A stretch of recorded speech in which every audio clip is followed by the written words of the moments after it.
Sa nakaraang kwento natin ay idineklara na ni Suyen ang kanyang panalo, at sa pagpapatuloy ng kwento. Sa sandaling yun, bumalik sa alaala ni Yuge na ang isang tagpo kung saan dumating si Sekang. Binati siya nito at pinuri sa kanyang nagawang pagsisikap. Ipinahayag ni Sekang na bagaman kaunti lang ang kanyang naibigay, sinadya niyang dagdagan ito ng kaunti, lalo pat narinig niyang walang pamilya si Yum na at medyo mahirap ang kanyang kalagayan. Buong pasasalamat na inilahad ni Sekang ang kanyang pagkilala sa kontribusyon nito sa pag-unlad ng South Gangbok High. Mula sa alaala, bumalik ang tagpo sa kasalukuyan. Muling nagpakita ang quest window, ipinahayag nitong muling umaangat ang South Gangbok High, pinapalakas ng hindi matukoy na kapangyarihan. Tumakbo si Yuge na para umatake ngunit agad gumamit si Suyen ng claim card. Muling lumitaw ang quest window at ipinakita na na-claim na niya ang Superior Random Attack card. Agad niya itong sinuri kasama ang Level Up card. Ang Superior Random Attack card ay nagbibigay ng isang random attack skill sa sinumang crew member na gagamitan nito. Mabilis na sumuntok si Suyen, at dahil sa tindi ng tama, nawala ng malay si Yuge na sa sahig. Tahimik na inisip ni Suyen na malapit na ang sandaling yun, ang kanilang huling labanan ni Sekang. Habang gulat na gulat si Hawk Jinjo sa kanyang nakita, hindi niya lubos maisip na natalo si Yuge na. Habang tinatanggap ni Hino ang katotohanang ganoon pala kalakas ang West Gangbok High, inisip niyang mananatili na lang siyang aso nito habang buhay. Ngunit sa kabila ng lahat, natuwa siya sa naging desisyon. Pinuri ni Suyen ang kanyang grupo, at sumang-ayon si Haro. Bagaman nagtaksil sila sa South Gangbok High, walang alinlangan sa kanilang tagumpay. Tinalian nila si Bam-ang. Idineklara ni Suyen na tapos na ang lahat at inutusan si Bam-ang na sabihin kung nasaan si Sekang. Sa halip na sumagot ng direkta, tinanong ni Bam-ang kung paano siya naglakas loob at tali siya sa ganong kayang posisyon. Ngunit sagot ni Suyen, kung ayaw nitong magsalita, ayos lang, sigurado siyang nasa South Gangbok High si Sekang. Tinanong siya kung paano niya nalaman, at sagot ni Suyen, halata naman. Nagtanong si Haro kung tatanggo na ba agad sila roon. Ngunit sinabi ni Suyen na hindi pa. Kailangang magpainit muna sila ng katawan. Habang nag-eehersisyo ang grupo, sinuri ni Suyen ang kanyang bagong card. Hindi pa niya ito naaaral ng maayos. Inalala niya ang card na nakuha niya sa pagre-recruit kay Hakhenju. Nang buksan niya ang isa sa mga normal card, napansin niyang ito ay may kakayahang lumikha ng sobrang taas at matinis na mga tunog, mas mataas pa kaysa dati. Napagtanto niyang ito ay isang pinalakas na bersyon ng Hit That High Note C. Dati na niya itong tinanggal dahil hindi niya ginagamit, ngunit baka may silbi ito balang araw. Sunod niyang sinuri ang Lucky Bag card, isang unknown card na dumarating tuwing papalapit ang bagong taon. Samantala, sa East Gangbok High, nakita ni Yahan si Suyen at ang kanyang grupo. Nauna na sila sa lugar. Nagulat si Yahan at tinanong kung ano ang ginagawa ng West Gangbok doon. Sagot ni Bam-sang, Merry Christmas, mga hayop. Humingi ng paumanhin si Kim, ipinaliwanag niyang natagalan sila sa pakikipaglaban sa mga mataas na ranggong mandirigma ng South Gangbok. Pinuri sila ni Yahan sa kanilang ginawa. Ayon kay Suyen, hindi maliit ang teritoryo ng South Gangbok, kaya't malaking tulong na sila ang tumapos sa mga high-rankang fighters, dahilan upang naging madali ang natitirang bahagi ng operasyon. Nabanggit ni Suyen na baka masyado ng malaki ang bahaging sinasakop nila ng South Gangbok, ngunit nilinaw niya na wala pa siyang opisyal na inaangkin. Pagkatapos ng digmaan pa nila ito paghahatian. Nagtanong si Suyen tungkol kay Sekang, at sinagot ni Yahan na siguradong nasa loob pa ito ng gusali. Nang tanungin kung bakit hindi pa sila pumapasok, inamin ni Yahan na sinubukan na nila ngunit nawasak ang buong grupo. Lumapit si Siyong Rayo kay Haro at binanggit na may babae sa grupo, ngunit mariing itinaman ni Haro na hindi siya babae. Kinumpirma ito ni Yahan. Hindi lamang si Sekang ang nasa loob. Lumapit si Chongyam kay Kuza at nagtanong kung isa ba talaga siyang estudyante. Sagot ni Kuza, maaari rin niyang itanong ang parehong bagay. Ayon kay Funkin, ang natitirang puwersa ng South Gangbok ay naghihintay na lamang. Ipinaliwanag ni Yahan na ito na ang huling depensa ng grupo, ang personal guards ni Sekang. Kapag napatumba na sila, kasama si Sekang, matatapos na ang digmaan. Nagpasya ang mga grupo. Papasok mula sa kaliwa ang West Gangbok High, habang sa harap naman dadaan ang East Gangbok. Naisip ni Suyen na ang crew na unang makakita kay Sik Kang ay agad magbibigay ng abiso sa iba. Pumasok siya sa gusali kasama ang kanyang grupo. Habang nagpapatuloy sa paglalakad, biglang may mga kalaban na umatake. Hindi ordinaryo ang mga ito, sila na ang natitirang mandirigma ni Sik Kang. Pinayuhan ni Suyen ang kanyang grupo na mag-ingat, dahil halatang hindi sila pangkaraniwang crew. Mula sa kanyang posisyon, pinagmamasdan ni Suyen ang mga kalaban, mga gising na, awakened. Nagtaka siya kung paanong ang mga tulad nito ay walang pangalan o reputasyon. Gayong ang buong akala niya ay tanging ang kanyang grupo lamang ang may ganong potensyal. Mali pala siya. Ang mga ito ay nagpamalas ng lakas na hango sa pagprotekta sa South Gangbok High. Isa sa mga kalaban ang nagtanong kung bakit tila nagulat si Suyen. Sa kabilang panig, gumamit si Kuza ng Yamaki-style Kyokushin Karate Upper Block upang salagin ang isang paparating na atake, handa na silang lahat para sa susunod na yugto ng digmaan. Sa gitna ng tensyon at kaguluhan, tinanggap ni Kim Suyen na tinamaan na siya, habang si Kuza ay sumang-ayon ngunit sinabing mukha pa rin siyang maangas. Itinigil ni Kuza ang biro at iginiit na oras na para magseryoso, ngunit sinagot siya ni Suyen na siya ang tunay na nagbibiro. Sa kabilang panig, nabanggit ni Yakuza na hindi maganda ang sitwasyon dahil may paparating pang mga kalaban mula sa kanilang likuran. Ayon sa kanya, matatapos lamang ang laban kapag natalo si Sik Kang, kaya nagpas siyang manatili sa lugar na iyon. Iginiit ni Haro na hindi dapat siyang maiwan mag-isa, ngunit pinatahimik siya ni Kuza sa pamamagitan ng paglalagay ng daliri sa labi.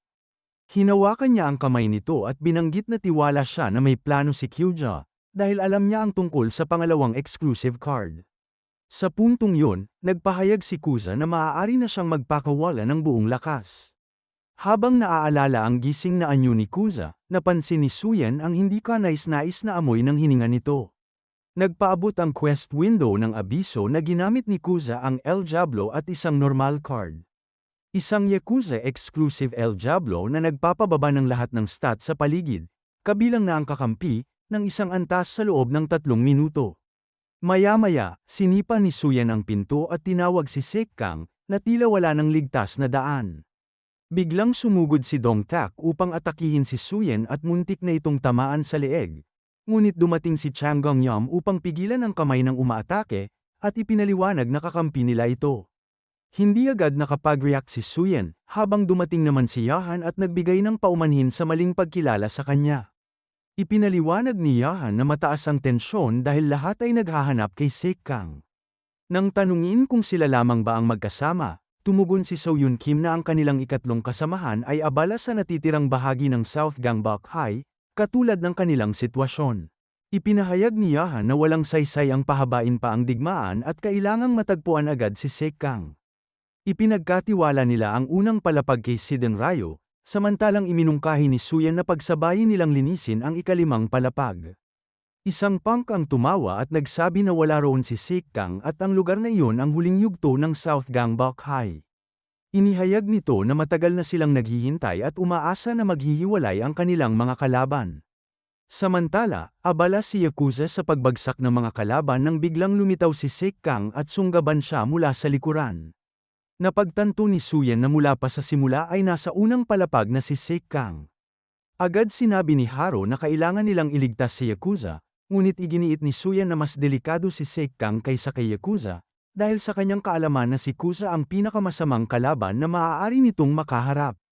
Sa unang salpukan, sinubukang itulak ni Sik Kang si Yakuza ngunit hindi niya ito matinag, habang nagbiro si Yakuza. Napansin ni Sik Kang na hindi niya mahawakan ng maayos ang katawan ng kalaban dahil sa laki nito. Sa gitna ng sagupaan, naglabas ang quest window ng abiso tungkol sa pagbaba ng stats ni Sik Kang, at kasunod nito ay isang main quest, The Fall of South Gangbok High, na ang ikatlong bahagi ay ang labanan at talunin si Sik Kang. Sumabak si Kuza ng buong lakas, iginiit na hindi siya baboy kundi mataba lamang. Sa kabilang panig, naghanda si Sik Kang na gamitin ang kanyang teknik upang pabagsakin ito. Nagpalitan sila ng mabibigat na atake, kapwa halos pantay sa lakas.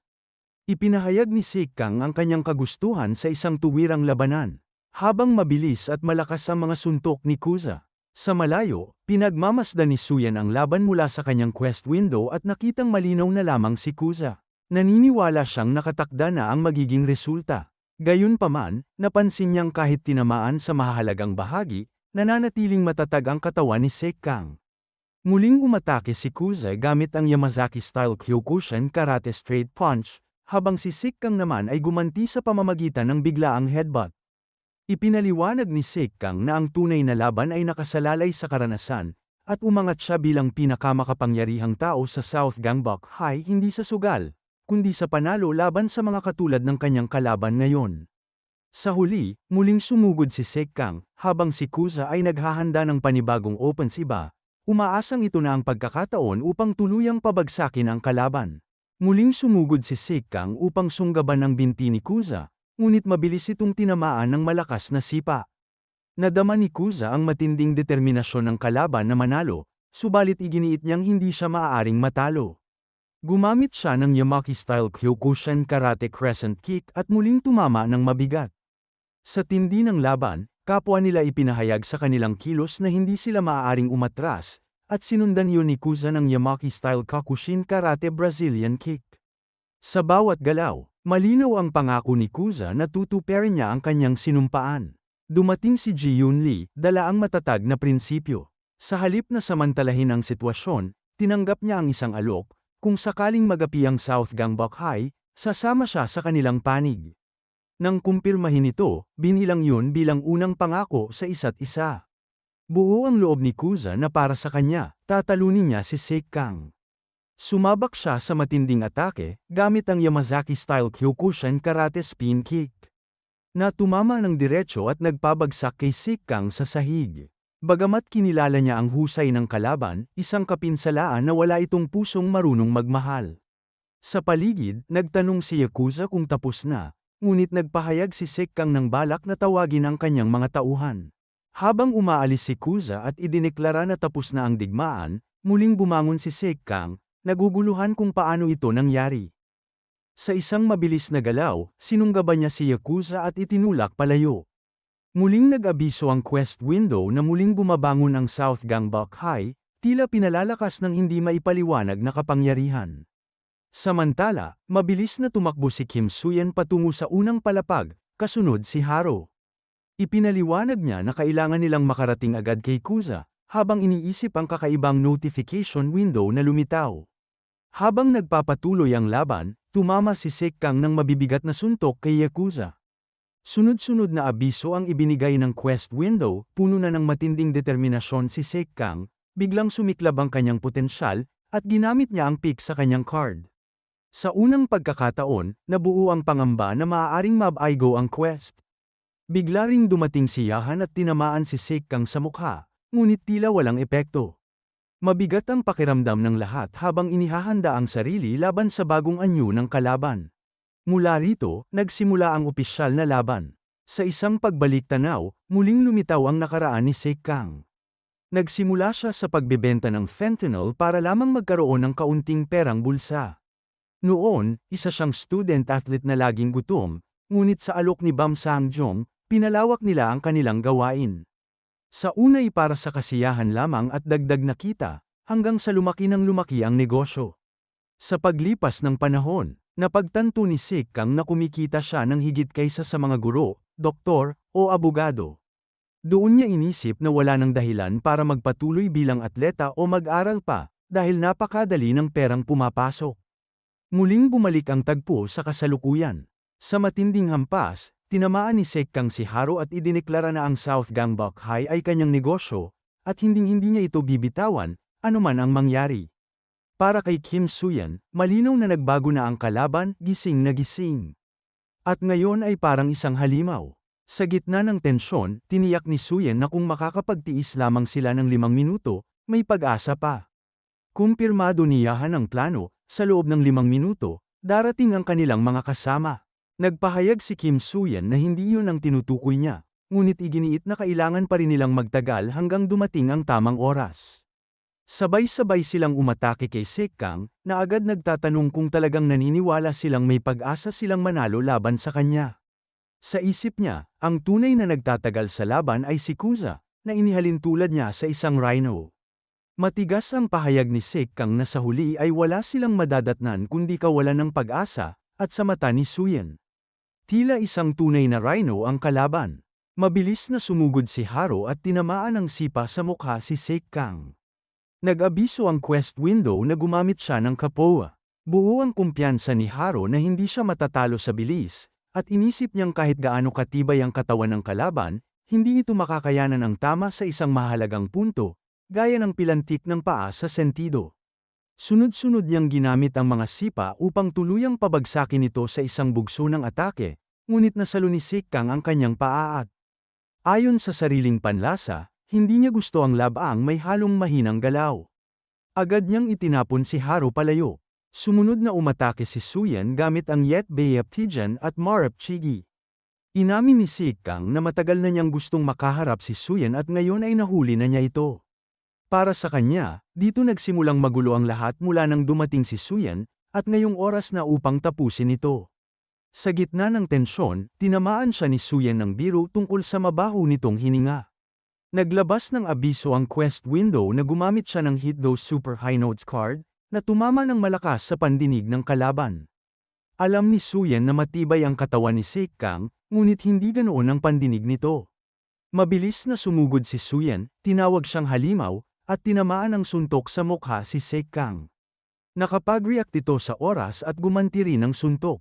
Naisip ni Suyen na hindi niya kayang makipagsabayan ng diretsuhan, ngunit wala na siyang ibang pagpipilian. Nag-abiso ang quest window na ginamit niya ang Berserker card, isang normal card na ginagawang walang pakiramdam sa sakit ang gumagamit sa loob ng 2 minuto. Alam niyang maaari siyang mawala ng malay matapos nito, ngunit pinili pa ring magpatuloy. Dumating si Yahan at sinabing dahil sa sigaw ni Suyen, dumagsa ang mga tauhan ng South Gangbok High. Nagtanong ito kung bakit kailangan lang nilang magtagal ng 5 minuto at anong plano niya. Ngunit sa isip ni Suyen, mas malala ang sitwasyon kung tatagal pa ang laban. Alam niyang may kakaibang nangyayari, habang nag-abiso ang quest window na nakapagpatama siya ng hook. Hindi niya nararamdaman ang sakit, iniisip kung dahil ba yun sa adrenaline, ngunit hindi na mahalaga, sapat ang tiisin hanggat kinakailangan. Mabilis na lumipas ang 5 minuto. Tumakbo si Sek Kang upang tapusin na ang laban sa pamamagitan ng malakas na sipa, ngunit biglang dumating si Go Heijian at tinamaan si Sek Kang mula sa likuran.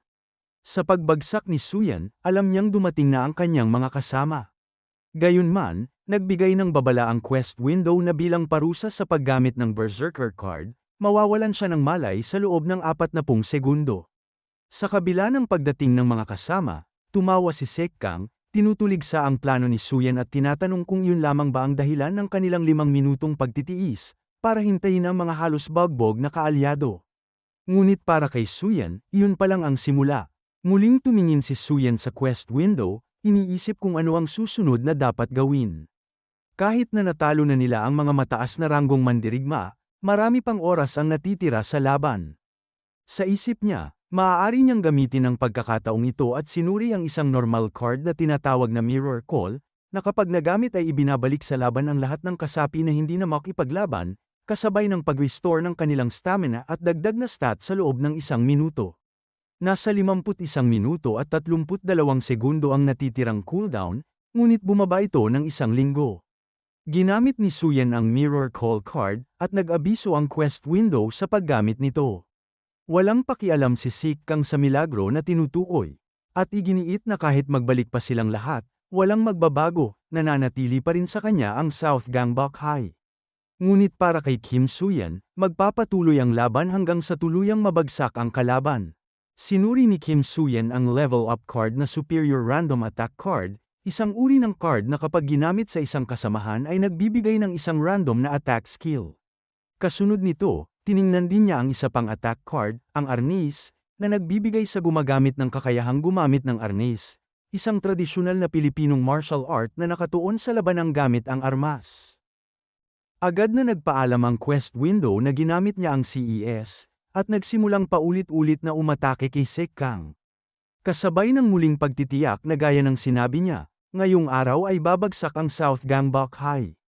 Habang nagaganap ito, umatake si Yahan sa ilang mga kalaban at mabilis na pinabagsak ang lahat. Tumawag si Chang Gangyong upang kumustahin kung buhay pa siya. Sinagot ito ni Yahan sa paraang tila nag-aantay, sabay tinanong kung bakit natagalan. Hanggang dito na lang muna mga bossing.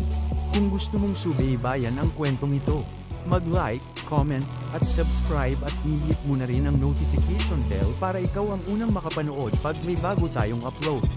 Kita-kits sa susunod mga boss.